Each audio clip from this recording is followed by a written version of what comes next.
জারণ বিজারণ বিক্রিয়া। জারণ একটা অর্ধ বিক্রিয়া, বিজারণ একটা অর্ধ বিক্রিয়া। এখন কথা হচ্ছে কোন একটা বিক্রিয়াতে যখনই মাত্র জারণ সংঘটিত হবে এট দ্য সেম টাইম বিজারণ সংঘটিত হবে। এগুলো আমরা জানি, এগুলো বেসিক কথাবার্তা।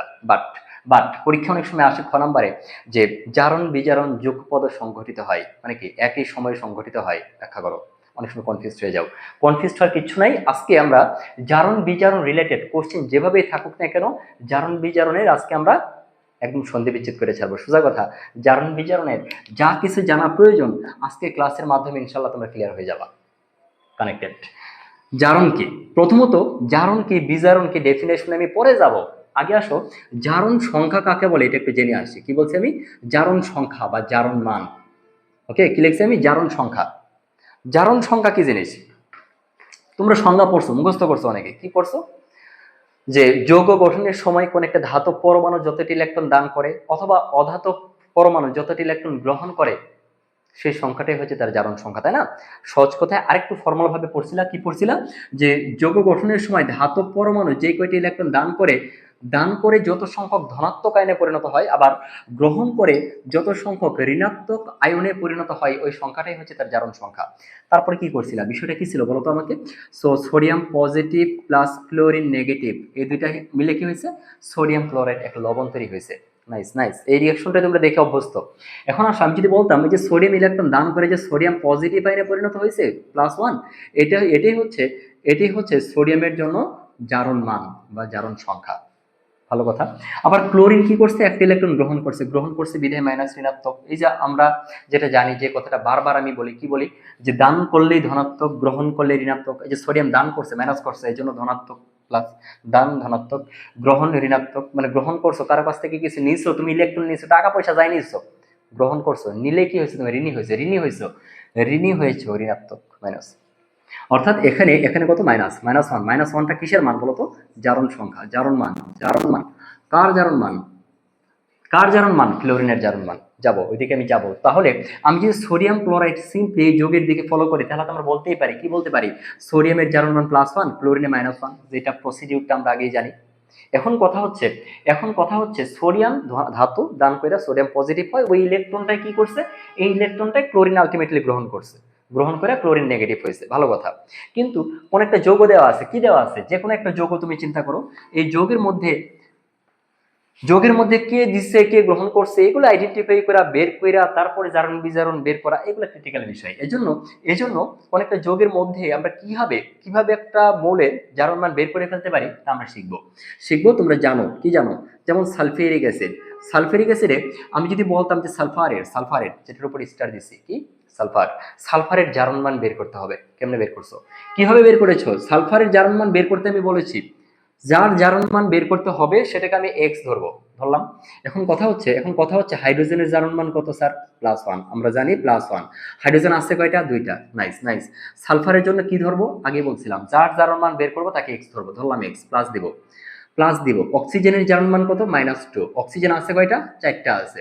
তাহলে এখানে কিন্তু একটা জিনিস বোঝার, এই যে হাইড্রোজেনের জারণ মান +1, আবার কি অক্সিজেনের বলছে -2, এটা তো আমাদের মুখস্থ রাখতে হচ্ছে, মনে রাখতে হচ্ছে, তাই না বিষয়টা? তাহলে এখন কথা হচ্ছে, কোন একটা যৌগের মধ্যে কোন একটা নির্দিষ্ট মৌলের যদি জারণ মান বের করতে চাই, তাহলে এর সংশ্লিষ্ট পার্শ্ববর্তী পরমাণুগুলোরও জারণ মান আমাদের জানা থাকতে হবে।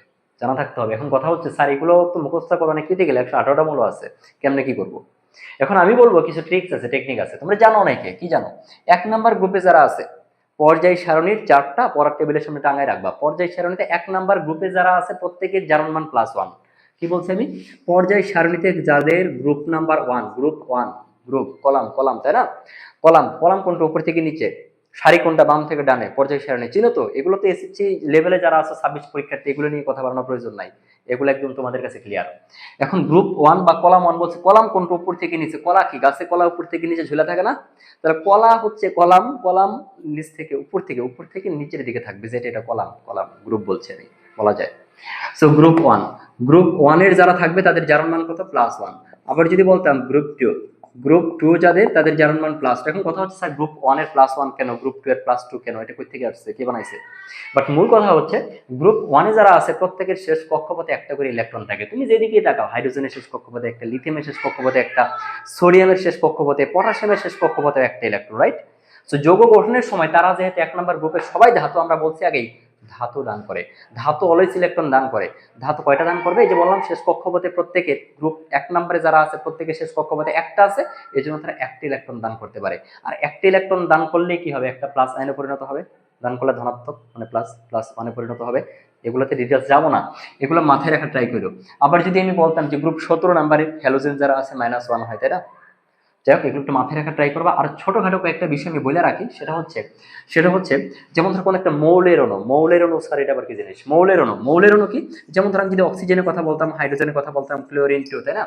তাহলে আমরা দেখতে পাচ্ছি এই জায়গায় হাইড্রোজেন ছাড়া কি অন্য কি আছে? H2 এর সাথে হাইড্রোজেনেতে দুইটা, অর্থাৎ দুইটা হাইড্রোজেন পরমাণু মিলে একটা হাইড্রোজেন অণু গঠিত হয়েছে, H2 গ্যাস, তাই না?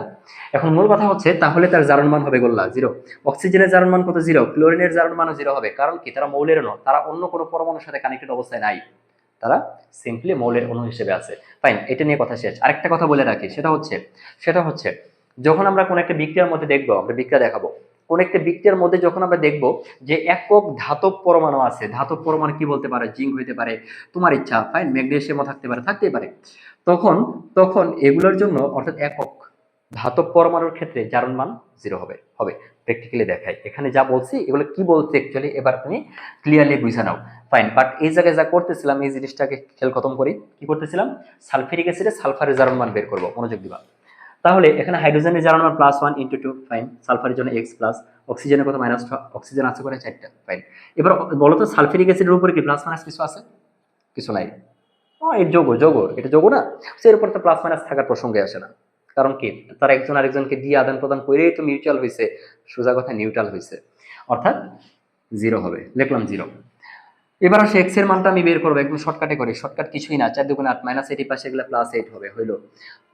এখানে কি 2 × 2 +2, এই পাশে গেলে -2 হবে, তাহলে কত হচ্ছে? +6 হচ্ছে। নাইস। তাহলে এখানে সালফারের জারণ মান কত? +6, তাই না? বিষয়টা এগুলো অনেকে ক্যালকুলেশন করতে হয় না, আসলে করতে হয় না, তুমি ক্যালকুলেশন ছাড়াও করে ফেলতে পারো। কেমনে?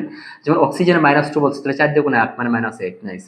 হাইড্রোজেনের +1, তাহলে হাইড্রোজেন আছে 2টা, তাহলে +2। এবার মিলাই দেখো উপরে যে 2 8 6 যোগ করলে কত? 8, 8 থেকে -8, তাহলে কত হবে? 0 হবে। এই যে আমি বলছিলাম আগে যে কি হইতে হবে, যোগ বিয়োগ কইরা জারণ মান অবশ্যই নিউট্রাল হইতে হবে, 0 হইতে হবে।